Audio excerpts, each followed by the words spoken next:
नमस्ते। दिन ब दिन कई लोग हमें निरोग की किसी न किसी परेशानी से जूझते हुए दिखाई देते हैं। कोरोना के बाद तो इसमें काफ़ी इजाफा भी हमें देखने को मिला है। अक्सर इन समस्याओं को आम समस्या समझकर इन्हें नज़रअंदाज किया जाता है। खासकर महिलाएं खुद को घर के कामों में इतना मसरूफ़ कर लेती है कि वो इन समस्याओं की तरफ ध्यान ही नहीं देती है। वो इन समस्याओं को लगातार नज़रअंदाज किए जाती है। खुद की तकलीफ़ या बीमारी को बताने के लिए चिकित्सक के पास परामर्श करने के लिए कभी तैयारी नहीं होती है। सिर दर्द, हाथ पैर में दर्द, कमज़ोरी, इस तरह की कई समस्याएं हैं जो हमें न्यूरो की वजह से देखने को मिलती है। आइए जानते हैं न्यूरो की सामान्य समस्याओं के बारे में और उनके बारे में बचावात्मक उपायों के बारे में कि कौन कौन से ऐसे उपाय हैं जिनसे हम उनसे बच सकते हैं। इसके लिए मेरा वीडियो अंत तक ज़रूर देखिएगा। मैं डॉक्टर विपुल भट्टर आप सभी का कॉस्मिक इलाज के यूट्यूब चैनल पे स्वागत करता हूँ।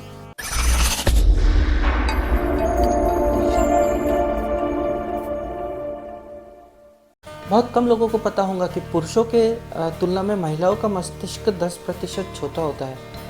लेकिन इसका मतलब ये नहीं है कि पुरुष अधिक स्मार्ट होते हैं और महिलाएं स्मार्ट नहीं होती है। महिलाओं के मस्तिष्क में ब्रेन के विभिन्न भागों को जोड़ने वाला सफ़ेद तत्व पुरुषों के कंपैरिजन में 9.5% ज़्यादा हमें देखने को मिलता है। साथ ही महिलाओं का फ्रंटल और टेम्पोरल एरिया पुरुषों के मुकाबले काफ़ी ज़्यादा विकसित होता है, जो उन्हें कई चीज़ों में पुरुषों से ज़्यादा सुपीरियर बना देता है। अक्सर हमने परीक्षाओं में देखा है कि लड़कियां बाजी मार जाती है, लड़कों के मुकाबले लड़कियों का रिजल्ट हमें ज़्यादा देखने को मिलता है और ज़्यादातर केसेस में हमें टॉपर भी लड़कियां ही देखने को मिलती है। ऐसा इसलिए होता है कि लैंग्वेज और लर्निंग के जो केंद्र ब्रेन में होते हैं वो महिलाओं में मस्तिष्क के दोनों भागों में सिचुएटेड हमें दिखाई देने को मिलते हैं। लेकिन पुरुषों के केस में ये जो लर्निंग का केंद्र होता है वो सिर्फ अमूमन ब्रेन के लेफ्ट हिस्से में ही हमें देखने को मिलता है। इसीलिए महिलाओं की कॉग्निटिव पावर ज़्यादा होती है और इसीलिए महिलाएं कोई भी चीज़ बहुत जल्दी सीख जाती है। महिलाएं रिश्तों को निभाने, चीज़ों को अपने अनुसार कर लेने में और लोगों को बातचीत के द्वारा प्रभावित करने में पुरुषों से ज़्यादा क्षमता रखती है। सामान्य तौर पे पाई जाने वाली न्यूरो की समस्या में सबसे ज़्यादा हमें देखने को मिलती है माइग्रेन की समस्या। माइग्रेन की समस्या महिलाओं और पुरुषों दोनों के अंदर हमें इक्वल प्रोपोर्शन में देखने को मिलती है। और माइग्रेन के अंदर हमें सिर के आधे या पूरे हिस्से के अंदर दर्द देखने को मिलता है। सिर पूरी तरह से या आधे हिस्से के अंदर बहुत ही तीव्र दर्द हमें इस पेशेंट के अंदर देखने को मिलता है। माइग्रेन के रोगी को आसानी से नींद भी नहीं आती है। जब भी सिर दुखता है तो उसकी नींद चल जाती है और कई बार तो उसे उल्टी जैसा भी लगता है, जी मचलता है। तो उसे ऐसा लगता है कि अगर मैं एक उल्टी कर लूँ या तो मुझे अच्छा लगेगा। ऐसा भी माइग्रेन के पेशेंट को कई बार हमें फील होता हुआ देखने को मिलता है। ज़्यादातर महिलाओं को अगर ये समस्याएं हुई तो वो सोचती है कि कोई ना कोई स्ट्रेस है या कोई ना कोई टेंशन उन्होंने ले लिया है जिस वजह से उन्हें ये समस्याएं हो रही है और इन लक्षणों को वो नज़रअंदाज करते चले जाती है। जबकि इसकी अगर सिवियरिटी बढ़ गई, माइग्रेन की अगर कंसिस्टेंसी और सिवियरिटी बढ़ गई तो फिर महिलाओं का घर के साथ ही साथ बाहरी जीवन भी प्रभावित होता हुआ हमें देखने को मिलता है।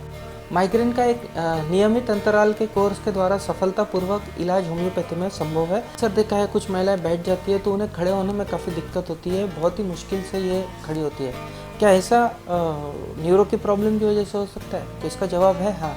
और इस बीमारी का नाम है मायस्थेनिया ग्रेविस। मायस्थेनिया ग्रेविस के अंदर महिलाओं को चलने फिरने में, सीढ़ियाँ चढ़ने में काफ़ी दिक्कत का अनुभव करना पड़ता है। मायस्थेनिया का भी सफल इलाज हमें देखने को मिलता है, इसका भी सफल इलाज संभव है। उम्र के साथ बुजुर्गों की याददाश्त भी हमें कमज़ोर होती हुई कई बार देखने को मिलती है। कई बार वो चीज़ें रखकर भूल जाते हैं, कई बार कौन सी गली में पलटना है ये भूल जाते हैं। कई बार तो सीवियरिटी इतनी बढ़ जाती है कि चिर परिचित लोगों को भी भूलना वो शुरू कर देते हैं। ये होता है अल्जाइमर्स की वजह से, जिसके वजह होता है डिमेंशिया या ना याददाश्त की कमज़ोरी होना। युवा महिलाओं के अंदर ईस्ट्रोजन का प्रमाण काफ़ी ज़्यादा होता है। ये ईस्ट्रोजन डिमेंशिया से उनका बचाव करता है, इसीलिए अल्जाइमर्स हमें युवा महिलाओं के अंदर देखने को नहीं मिलता है। लेकिन एक बार माहवारी खत्म हो जाती है या मेनोपॉज अगर महिलाओं के अंदर आ जाता है तो ईस्ट्रोजन का जो पचावात्मक कवच होता है वो चला जाता है और इसके बाद में महिलाओं के अंदर हमें डिमेंशिया की तकलीफ़ काफ़ी देखने को मिलती है और महिलाएं अल्जाइमर से भी ग्रसित होती हुई हमें कई बार देखने को मिलती है। इस बीमारी में रोगी को काफ़ी दिक्कतों का सामना करना पड़ सकता है। आप ही अनुभव कर सकते हैं कि वो खुद का हिसाब नहीं कर सकता है, पैसे दिए या नहीं दिए वो याद नहीं रहता है उसे चिर परिचित लोगों के अगर चेहरे याद नहीं है, नाम याद नहीं है तो कितनी दिक्कत का सामना उन्हें करना पड़ता होगा, इसका अंदाज़ा आप लगा सकते हैं। डिमेंशिया को भी हम होम्योपैथिक दवाओं से काफ़ी हद तक कंट्रोल में रख सकते हैं। अल्जाइमर्स को भी काफ़ी हद तक हम होम्योपैथिक दवाओं से कंट्रोल कर सकते हैं और इसके रिजल्ट्स भी हमें देखने को मिलते हैं। कई लोगों के अंदर हमें मिर्गी की समस्या देखने को मिलती है। सामान्य तौर पे हमें लोगों के अंदर झटके आते हुए इसके अंदर देखने को मिलते हैं और हम समझ जाते हैं कि इसे मिर्गी आ रही है, लेकिन कई लोगों के अंदर हमें एब्सेंट एपिलेप्सी भी देखने को मिलती है, जिसके अंदर एक वैकेंट लुक आता है और फिर से वो 2-4-5 सेकंड के लिए उनका कॉन्शियसनेस चल जाता है और फिर से वो रोज़मर्रा के कामों में लग जाते हैं। मिर्गी का होम्योपैथिक दवाओं से कारगर इलाज किया जा सकता है और ख़ास बात यह है होम्योपैथिक दवाओं की मिर्गी के अंदर कि गर्भ में पल रहे बच्चों के लिए या फिर अगर कोई महिला बच्चे को दूध पिला रही है तो उस बच्चे को हमें कोई साइड इफ़ेक्ट होम्योपैथिक दवाओं का देखने को नहीं मिलता है। ये कम्प्लीटली सेफ़ इन केसेस में हम एडमिनिस्टर कर सकते हैं। कई लोगों के अंदर हमें हाथ पैर सुन्न होने की बीमारी देखने को मिलती है। वो लोग काफ़ी परेशान होते हैं कि बैठे बैठे ही उनके हाथ और पैर सुन्न हो जाते हैं। उन हाथ और पैर के अंदर चींटी चलने जैसी उन्हें सेंसेशंस आते हैं। उन्हें लगता है कि कोई कीड़ा या कोई चींटी उनके स्किन के अंदर क्रॉल कर रही है। तो ये बीमारी है मल्टीपल स्क्लेरोसिस। तो ये बीमारी पुरुषों के कंपैरिजन में महिलाओं के अंदर 3 से 4 गुना ज़्यादा अधिक पाई जाती है। इस बीमारी को भी दवाओं से काफ़ी हद तक कंट्रोल किया जा सकता है। अब इन बीमारी ये कुछ सामान्य बीमारी है जो न्यूरो की हमें देखने को मिलती है और इन सभी बीमारियों के अंदर होम्योपैथिक काफ़ी कारगर साबित हुई है। कुछ बीमारियों को हम होम्योपैथी से कंट्रोल कर सकते हैं, जबकि कुछ बीमारियों को हम होम्योपैथी से पूरी तरह से ठीक कर सकते हैं। आशा करता हूँ कि आपको ये जानकारी काफ़ी अच्छी लगी होंगी।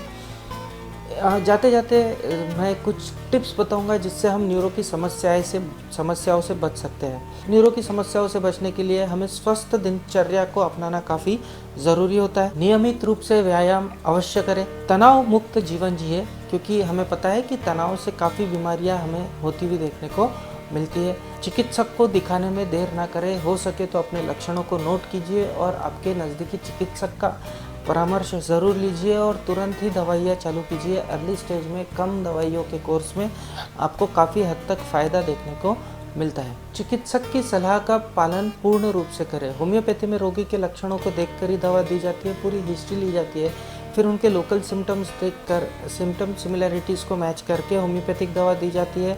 कई लोग हमें ऐसे भी देखने को मिलते हैं जो चलते फिरते परामर्श देते हैं, जो होम्योपैथिक किसी तरह का ज्ञान नहीं रखते हैं, किसी तरह की ट्रेनिंग नहीं ली है।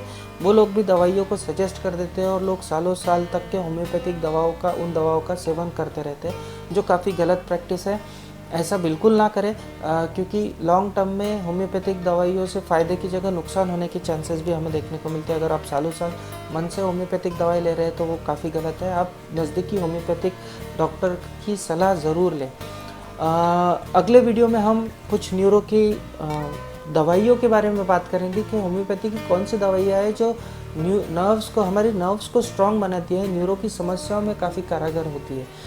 ये वीडियो लंबा हो गया है, इसलिए इस वीडियो में हम सिर्फ जानकारी दे पाए हैं कि कौन कौन सी न्यूरो की समस्या रोज़मर्रा की ज़िंदगी में महिलाओं के अंदर देखने को मिलता है। आशा करता हूँ ये वीडियो आपको पसंद आया होगा। तो प्लीज़ अगर आपको ये वीडियो पसंद आया है तो नीचे दिया हुआ सब्सक्राइब बटन ज़रूर दबाएं, लाइक कीजिए, शेयर कीजिए। ज़्यादा से ज़्यादा लोगों को हम जागरूक कर सकें इन बीमारियों के बारे में, ताकि वो इन्हें नज़रअंदाज ना करें और इन्हें सहते ना रहे और ख़ुद का इलाज जल्द से जल्द कराएं। मिलते हैं अगले वीडियो में, तब तक के लिए नमस्कार।